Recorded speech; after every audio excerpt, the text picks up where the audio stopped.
PerformanceCenterMania is 11 days away, and we have a few matches made recently over the past weekend. One of them may be impacted by some kind of quarantine that we learned about a little while ago, and one of them will be impacted just based on the new type of matching when we get there. First off, though, a match made technically by our host, Rob Gronkowski, the Gronk. Elias versus King Corbin. These two have been going on off and on for a little while on SmackDown, and they finally have a match. And of course, WrestleMania now is 2 days. And we don't know which. I mean, we have an idea of which matches are going to be on which day. With all these new matches, we're not sure on some of these. But with this match, though, I'm not sure what they're going to do. With Corbin, you have a lot going on. He needs momentum, but at the same time, Elias hasn't really had a win like an actual win that means something in a long time. So I'm gonna pick Elias just because he needs it. He needs it more. Next up, Aleister Black versus Bobby Lashley. I have no idea why this is going on, but it's a thing that's going on. Of course, Lana has been in some kind of movie recently with Bruce Willis. I have no idea what it is. That just explains why she's been gone. If she's back in time for the match, because of course the movie, from what we were told, was the production of the filming was halted because of the coronavirus, the COVID-19, whatever you want to call it. Or at least concerns of it. We don't know if any people in that production has it. We don't know, but what we do know is it's just kind of at a standstill. So it depends on this match, because Aleister Black has all the potential in the world. Just don't give him a microphone. Just do not give him a microphone, because these promos about him being in a door and you get to knock on the door, and it's just fucking stupid. It just really is. And just because of that, Lashley has to win, because I just don't want to hear him talk anymore. It's just, have him be a silent assassin. Have him be somebody that just needs to just stay silent and kill people. That's what he's best at. That's what he's great at. Just don't give him a microphone, please. Next up, for the Raw Tag Team Championships, the Street Profits defend against the Face of America, Andrade, and Angel Garza, with Selena Vega at ringside. I don't really know, because the Street Profits recently won the titles against the Monday Night Messiah, Seth Rollins, and his disciple Murphy a couple weeks ago. And it makes no sense for them to drop the titles. But if they were to drop the titles, it would be to a team like Andrade and Garza. They haven't teamed a lot, honestly, but I feel like this could be a good rebounding period and a great building period, a rebuild, some kind of redemption for Andrade. After the suspension from the wellness policy, I feel like Andrade needs this. So against my better judgment, I'm going to pick Andrade and Garza, just because the Street Profits don't really need the titles. They really don't. It's just, they just have them.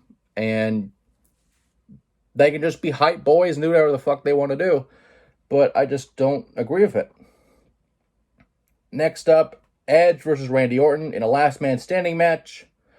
Obviously, for those who haven't seen it, as last man standing match before, you win the match by incapacitating your opponent to where they cannot answer the count of 10. No disqualifications, no countouts, anything goes. This has been a blood feud ever since the Raw after the Rumble. It's been great. It's probably been the best part of Raw, if I were to pick something on Raw. But I don't really know, because on one hand, a win like this for Orton would be great, but just thinking of, like we said last time, that Hollywood ending, that fairy tale ending of someone coming back from an injury like Edge's, or like one that Edge had rather, and just going back and just having this triumphant story. I feel like that's what's going to happen here. But I will pick Edge, but I will not be surprised if Orton picks up the win. Next up, a six-pack challenge, which could honestly become a five-pack challenge because of the news of Rey Mysterio and Dana Brooke being in quarantine. We don't know if they actually have the COVID-19, but we do know that they are under the weather, thus the quarantine, just for safety concerns. But as of right now, unless we're told otherwise, Dana Brooke's in the match. It is a six-pack challenge with SmackDown Women's title as Bayley W. herself defends against Sasha Banks, Dana Brooke pending the quarantine, Lacey Evans, Tamina, and Naomi. Now, this will be an elimination six-pack challenge. This will not be the traditional one fall ends it. It'll just be last woman standing wins the title.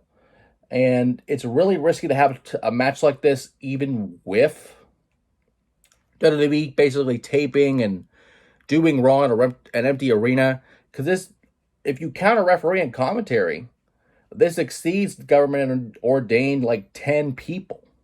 If you count camera crews, commentary, referees, this obviously overextends the 10, I guess it's a 10-person minimum. What used to be 20, I think now it's 10, unless something changed.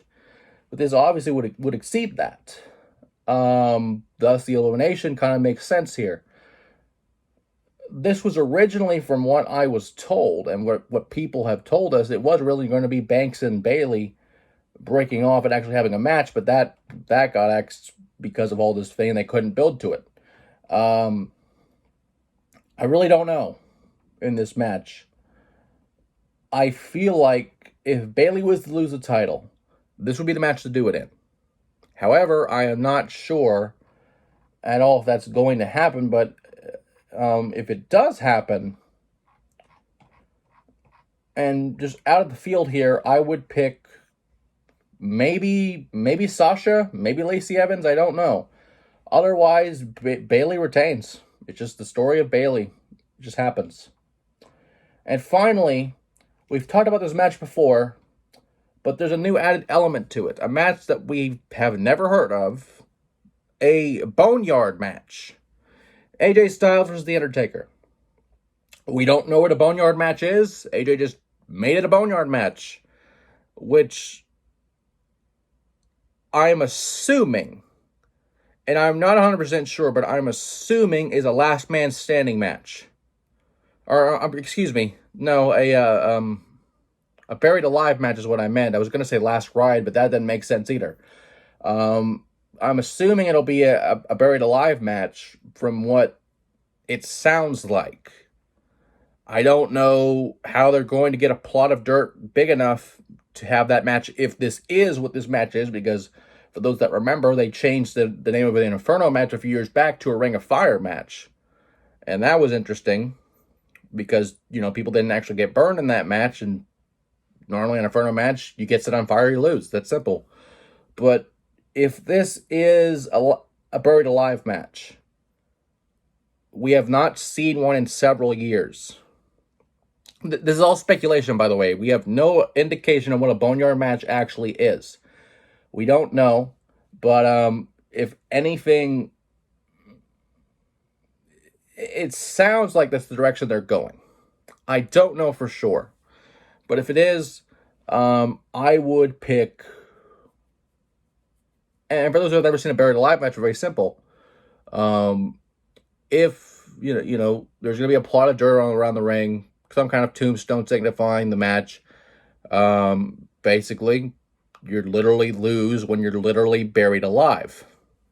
Whether that's people taking a shovel full of dirt and just burying you till the plot's full, or just having some kind of construction vehicle, some kind of bulldozer, some kind of crane to drop the dirt on you or something. I don't know. But with that being said, and this is all speculation that's what the match is going to. I don't know we don't know for sure if it's a new version of a buried alive match. We don't even know what the match is, a Boneyard match. We don't know.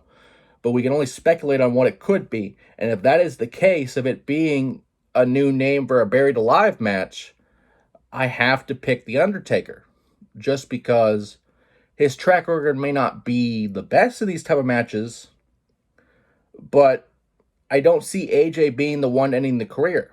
I don't think AJ will be the one to just have this happen. And if this was any indication of this is Undertaker's last WrestleMania, it would make sense that he would be buried alive, never be seen again, and that makes sense. But I don't think that's what's going to happen, especially with the circumstances of this WrestleMania. I don't think that will happen now.